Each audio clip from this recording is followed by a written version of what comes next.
What's up, everybody? It's Keefe from Ghost Cult Magazine, ghostcultmag.com, and I'm here with the Three Tremors in New York City. How you guys doing? We're good. How are you? Good to be here. Amazing to be here at the Gramercy Ale House. Shout out to the Gramercy Ale House. Thanks for having us.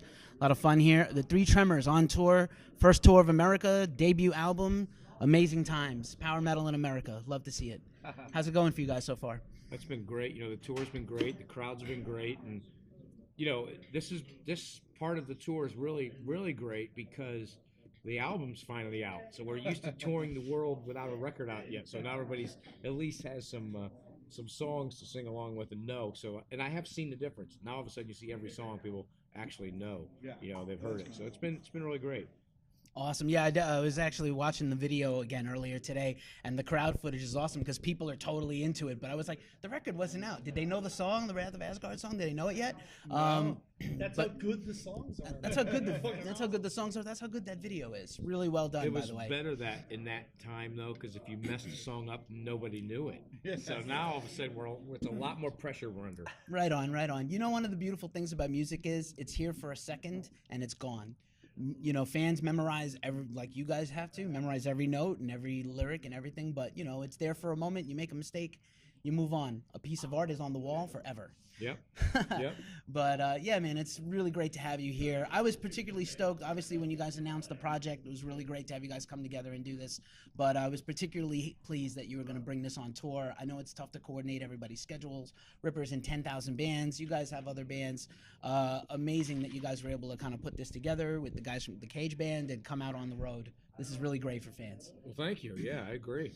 It was like it needed to be done, for the fan. I'm a heavy metal fan. That's why I got into metal. I just loved it. And I go, let's see, learning how to play guitar is way too hard. I'll just be a singer. That's how I'll do it. Could have been a bass player, a couple notes here and there. Could have been a bass player. And then, all the different stuff that I've been doing, I thought, what is the next step in the evolution of this thing? And, thought about the Three Tremors, kind of an old urban legend that never happened. And it's like no one's going to do it unless we do it. And so I thought, who are the two other best vocalists on earth for this thing? And I made 2 phone calls, and they were both in. And now we're here on tour with the album out, and album's doing really good. Billboard.com released the Bullets for the Damn video, which is incredible for them to throw a metal video like that out there. So it's been getting a lot of support. And the real, when people see it live, that's when people are really, like, oh man, the album was good, but oh my God, live, it was, So that's the sign of like any great band that I've been a fan of. Like live, it's always like 10 times more insane than the album. But the album's fantastic, so it's all good. Right on. I think you're absolutely right. Live is where it's at, and I think this project was made to be done live. So again, I'm really appreciative that you guys could work it out and do a U.S. tour, and hopefully there'll be more in the future because this is really amazing. I'm pumped for tonight. Pumped, stoked, jazzed, all those things, all the adjectives. One thing I definitely wanted to touch on is, like you said, Billboard, right? Mainstream acceptance is not what we're after, right? Heavy metal fans, we are an underground art form, an underground bunch of subgenres. We do like it that way. That's why it's always around now. Right. That's why it stays around, because once you go there and it's hard to, you might disappear. Right. Well, you have to see your bands and idols when you can, because we're all aging up together, and you got to go take advantage. Not this guy, he's the Fountain of Youth here. Ponce de Leon, I Owen. look fantastic for 72. For real. It's amazing how I'm taking care of myself. All that whiskey. Vodka. We have a song about that, actually. Called King of the Monsters. Yeah, of course. I love this. Like, actually my favorite track on the record. I love what a chorus. But another thing I wanted to say was the fans, though, and you see this time and time again.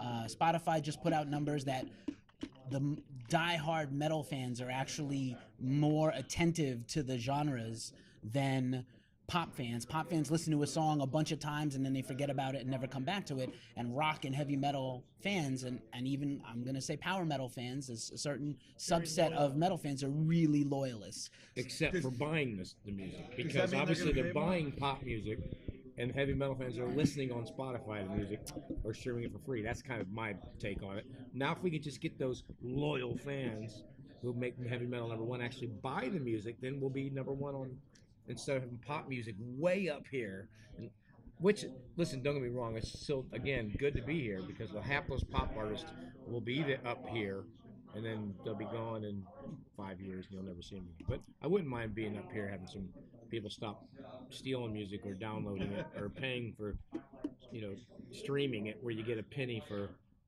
You don't even million. get a penny. No. Penny No, I was would going be to go A a penny tenth of for a about penny. 1,000,000 listens. Yeah. Right. But we, on the other side of that coin is this album is sold really well. We sold out of everything. We sold the only CDs left are the 3 boxes we have left at the venue. They're out in all the warehouses, all the vinyl. So like we completely underestimated the demand for this, which is great. And so we had to emergency reorder everything. So that was really refreshing to see it for this up. We put a lot of work into it. Well, that's a blessing. That's great, man. I'm so happy to hear that. And you did make a point that vinyl, here's where fans do buy records. They love the vinyl. You guys have the gorgeous album artwork. It is phenomenal. Reminded me of like some Ken Kelly stuff, Yes. like Conan. And terrific. Just, That artist is coming to the show tonight. No Mark way. Sasso. Yeah, Mark Sasso. Sasso, Shout out. yeah. We'll link Mark Sasso in the description. Yeah, man, I'd love to meet him. He's amazing. I followed him for a while. So great stuff. At least you can sell some vinyl and maybe some custom merch. Well, we still sell it. Yeah. And I tell you why metal fans are loyal when you say that. I mean, I'm talking about the buying stuff, and it's more kind of a joke when they kind of say that they're number one over pop music. I'm like, Do we have another headline coming from that? I know. But what I'll tell you, what makes them more loyal is, pop music will have Susie Blue Boobs number one I love her. for the week, and then Ricky Schlonglecker comes and makes something, and then he's number one, and Susie Blue Boobs is gone. She's out of the picture, and that's the difference. We just kind of stick. The fans like the artist, and then they like the artist. Yeah. You know what I mean? They're with them for the rest, and that's whether maybe it's not 20 million fans, but like I said, they have that 20 million fans for a second, and then they go to the next person and kind of skip around. Metal fans just kind of stay there. Yeah, we meet the fans, during after shows. Everyone's like, when's the next Satan's Host album coming out? When is the next Spirits of Fire? They're already asking for the next Spirits of Fire record. That one just came out. When's the next Cage? This is why bands like Judas Priest tour now, and they're back to touring bigger places and stuff, because the fans, they kind of always been there. Maybe a little bit in their life, they went to college or they did something that kind of missed a little bit of it. Then they all come running back again, going, "Oh my God, let's go back out again." And that's what makes it. You don't see that with a pop artist.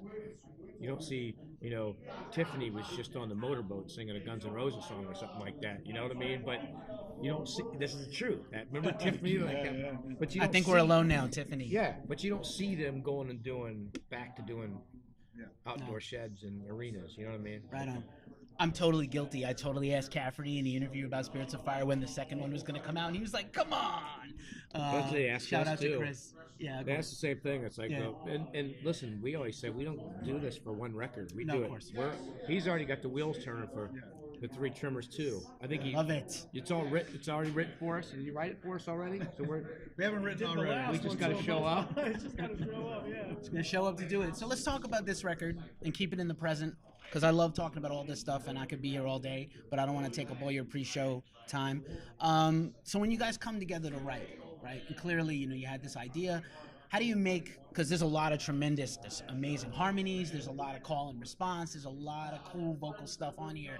Anybody that loves this style, anybody that loves great singing is going to, love this performance tonight and love this album. How do you guys sort of create songs with enough space for each other, with enough respect for each other? Well, I'm still waiting for those songs to have enough space for each other. We were like, man, We're not come big on. on leaving space in songs and stuff. Like if there's an empty space, we're like, dude, we either need more vocals or a solo in there.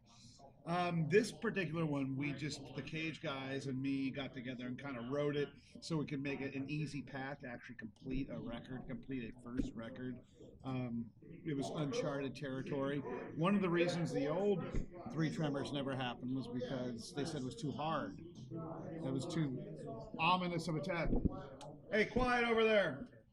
And there's Sheesh. And, Where Peanut are we? Gallery. Oh, we're in New York. New York, New Yorkers.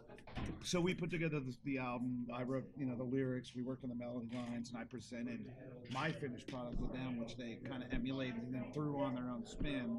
But their embellishments and takes on the stuff really added a lot to it. So even though like we had it all kind of ready to go, their contributions were huge. So And it wasn't like we just said, okay, Sean had it all mapped out and said, okay, here's the part where I want Harry to be, here's the part where I want Tim to be, and here's the harmonies that we got. We all had to record the whole album. Yeah. Voices, backups, embellishments, screams, doubles, different voices, whatever. We all individually recorded every song, like the whole album on our own.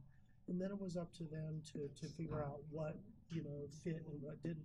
And it was kind of cooler that way because then you had a vast palette of things to choose from, instead of just going back and saying, you know what, I thought this would be a great idea for your voice, but let's try this again.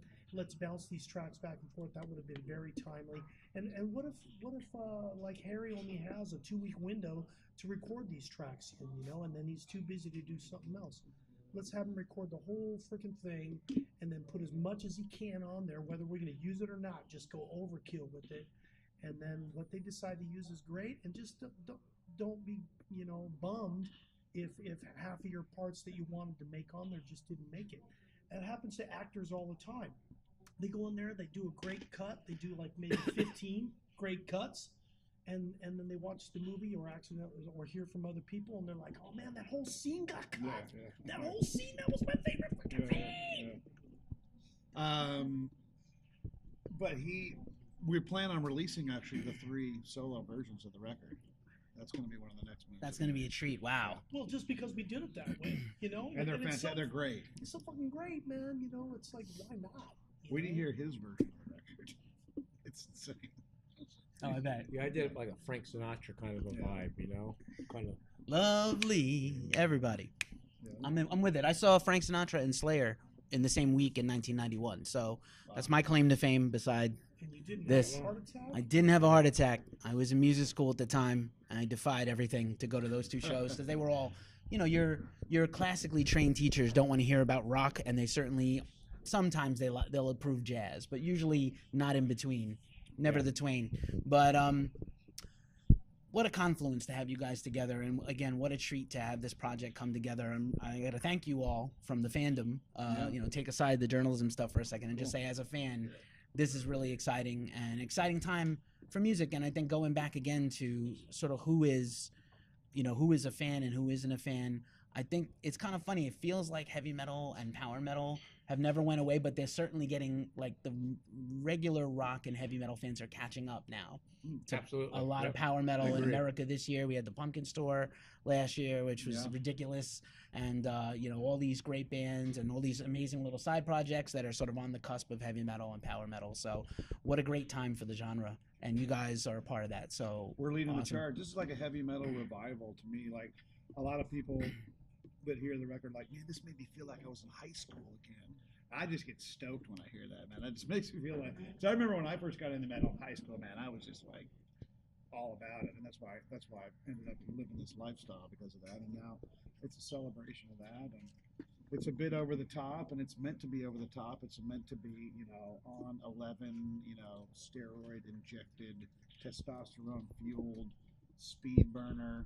And if people say it's too much, well, I can't even relate to it. It's the too much comment, because heavy metal is all about being too much, and the fans that this is directed towards understand that, and they're embracing it. So we're excited, man. Indeed. And I think all of you guys are also, all of your bands and all of your constant projects are indicative of the fact that, obviously to make this work as a lifestyle, it's hard, but to make it work, you work all the time. You take opportunities when they come, and look at what special things can come when you guys collaborate. Absolutely. So I feel really lucky. I think like 20 years ago, it was really hard for somebody to show up on another record label and do a guest spot because it was managers, labels were involved. Nope, you're not signed to that label. You can't show up and be on their album. A lot of famous stories about the almost collaborations that never happened. Oh, it would have been great if we could have got so-and-so to come. Now, you just see people pop up all the time. There's nothing signed. Hopefully everyone gets paid something, but it's more about the music. Let's make something great. And I love seeing that, and this is in that spirit and also. It's fun too, man. We're having fun, which is the most you can tell important. that in our live performance and everything. I mean, everybody's gelling up there. Everybody's getting off. We got synced moves. We got non-synced moves. We got improv. We drink beer sometimes on We drink stage. beers sometimes on stage. I mean, but you can also see the camaraderie and the brotherhood between everything that we do. You can see that it's just not these we three egos up there. We're all It's a on the band. same page and we're gelling together. It's a man. 7-person heavy it's metal street band. It's an event, man. Are you going to it's sing the just- Miller beer? I don't know. Tonight? See, It's See? You can't really plan that thing, can you? It just kind of No, has to it's happen. just gotta we don't happen. have it, so I can't sing it. Kind of just has to happen. Well, yeah, come tonight to the Gramercy Theater. Excellent venue. Well, dude, by the Really time good this Yeah, airs, this it's isn't not- live. oh, it's not okay, It'll be a no. time So capsule. cut I'm gonna that- tweet cut that and tweet Instagram that when I leave here. Next year, Yeah, in but it's open. 2020, come see us at the Grand- Please come back in 2020. Please come back in late 2019. We'd love Yeah. to see you back. I thought We it will was be back. live. I'm sorry. No, it's right all right, buddy. I wish it was live. Someday we'll get it Someday. there.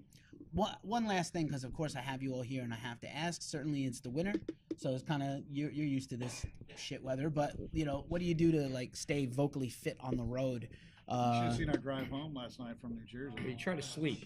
Try to drink Yeah. water and you try to sleep and Hydrated, don't talk. right. So Any special elixirs, favorite cough drops, vocal All that exercises? shit is a mind game. I like cough drop to kind of just keep it lubricated, but it's not going to help you because some shitty singers going to be doing cough drops and they sound amazing. True. You got to be You try amazing in not the to- first place. You try not to do lengthy video shoots and lengthy picture shoots when the wind is blowing and ripping your cheeks off. You try not to do that, but you got to take one for the team. So No matter what happens, you just have to go up there and just like, Just what? do it. It's not going to be perfect. I'm just going to go for it. just do it Whatever you got, anyway. you got. Too many singers just trip out, like just psychologically destroy themselves before they even step on stage. I've been at the bottom of the barrel when I've been like, I have zero voice, so sick, and like, here I go, man, I'm getting up there, and you got to put on a smile and just act like it's the greatest thing these people have ever heard. You know what? Most of the Sometimes time, it does. yeah. Sometimes We it gotta turns go. out to be I the gotta best come to night of that your interview, life. is it? And on that note, It's an hour. Ripper's giving us the cut sign. So Well, I'm on saying that we're on note, in an hour. Yeah, so I gotta indeed, get back to indeed. changing everything. so I want to thank these guys, the Three Tremors. Thanks for giving me a little bit of your pre-show time. I'm Keefe from Ghost Cult Magazine. All the Devil Horns. We're out. Always Check good it out with seeing you, Ripper. buddy. Ripper knows. We go back. We go back a bit. Thank you, Thanks a lot. fellas.